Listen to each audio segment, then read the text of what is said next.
Motorweek, television's automotive magazine.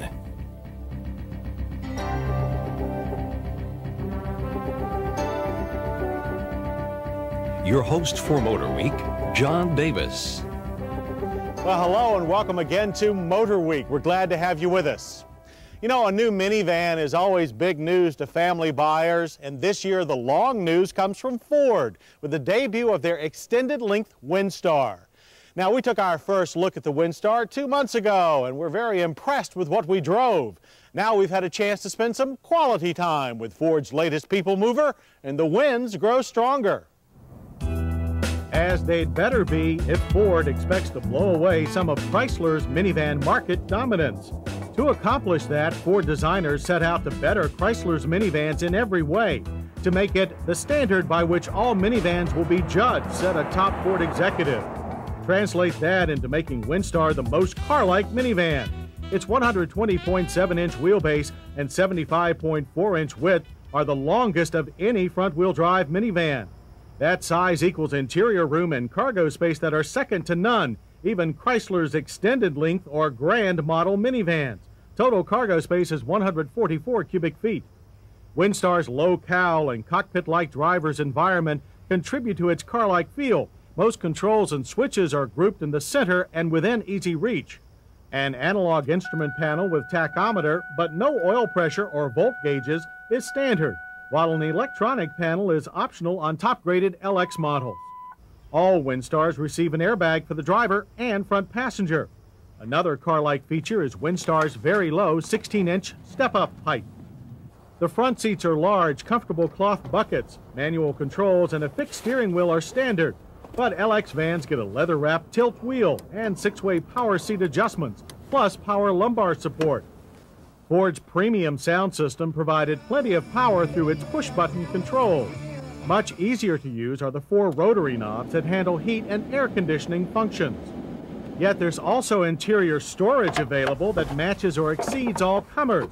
In the doors, in the center of the dash, under the front passenger's bucket seat, and in a center console with a full-size glove box to boot. But it's in the rear where Windstar really shows its flexibility. Their buyers can choose optional buckets in place of the standard 2-place bench seat. Both seat backs fold flat. All Windstars get this easily accessible third bench seat, wide enough for 3 adults. It not only folds, but slides forward a full 7 inches, giving a large 23.8 cubic feet of cargo space behind the rear seat. Ford didn't forget those backseat passengers, though, with available rear climate controls and ceiling vents for their comfort, and standard rear radio controls and headphone jacks for their entertainment, and rear ashtrays and cup holders for their convenience. Windstar's rear hatch area features a low liftover and latches mounted on the side out of the way. The hatch closes easily by pulling this sturdy strap. And if you order power door locks, there's a switch right in the hatch area. Engine power comes from Ford's proven 3.8-liter 90-degree V6. Here it delivers 155 horsepower and 220 pound-feet of torque. That provided enough oomph to move our 3,700-pound Windstar from 0 to 60 in 9.7 seconds, faster than we expected from a family hauler, as was the quarter-mile time of 17.4 seconds, topping out at 82 miles per hour. Handling was reasonably car-like, too, even given Windstar's size, and its wide-track platform and trailing arm semi-independent rear suspension cut down the tendency for rear-wheel slide. Moderate amounts of body roll are to be expected with any minivan.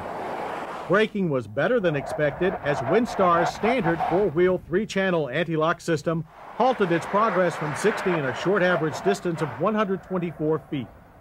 From every angle, the new Windstar sets a new benchmark for minivans, but it's more evolutionary than revolutionary, for there's no left-hand rear door or traction control available. And while we applaud Ford's effort, only a year away is Chrysler's promise of a gust of its own, an all-new minivan which it claims will surpass all the pretenders to its minivan throne.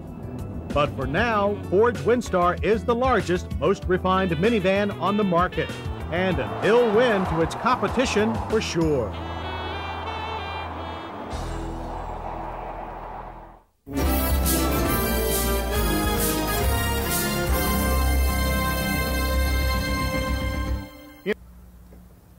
Now, obviously, not everyone can afford a new Ferrari, one that you can drive anyway, and the same can be said for just about all other new cars and trucks. So here's Lisa Barrow with our pick of a top-notch, previously owned minivan.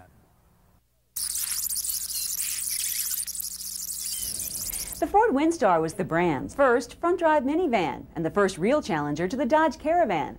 So naturally, we chose it as our 1995 Driver's Choice Award for Best Minivan.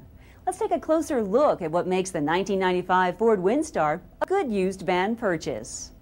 The Windstar is a most car-like minivan and has the greatest wheelbase and width of all 95 front-wheel drive models. Its very low step-in height, only 16 inches, makes it easy to slide into the driver's seat. Manual controls and a fixed steering wheel are standard, but LX vans get a leather-wrapped tilt wheel and 6-way power seat adjustments, plus power lumbar support.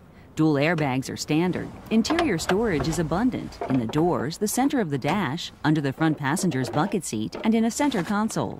There's also a large glove box. Rear seating is versatile. Unfortunately, no left side sliding door is available. Buyers can choose optional buckets in place of the standard bench. All Windstars get this third bench seat which folds and can slide forward, allowing for even more cargo space behind the rear seat. Rear passengers have the convenience of their own climate controls and stereo controls with headphone jacks. Power comes from either the 3-liter V6 available on the base GL model or the 3.8-liter V6, which we tested. The 3.8-liter delivers 155 horsepower and 220 pound-feet of torque. That was enough power to move our people hauler from 0 to 60 in 9.7 seconds and a quarter-mile time of 17.4 seconds, ending at 82 miles per hour. Handling was car-like too, with moderate amounts of body roll. The Windstar standard 4-wheel anti-lock brakes brought the van to a stop from 60 in an average distance of 124 feet. In our long-term test, we lived with the Windstar for over 31,000 miles and averaged a solid 20 miles per gallon. We did have 2 minor problems, a dead coolant temperature gauge, and we noticed the transmission usually slammed into gear when first taken out of park.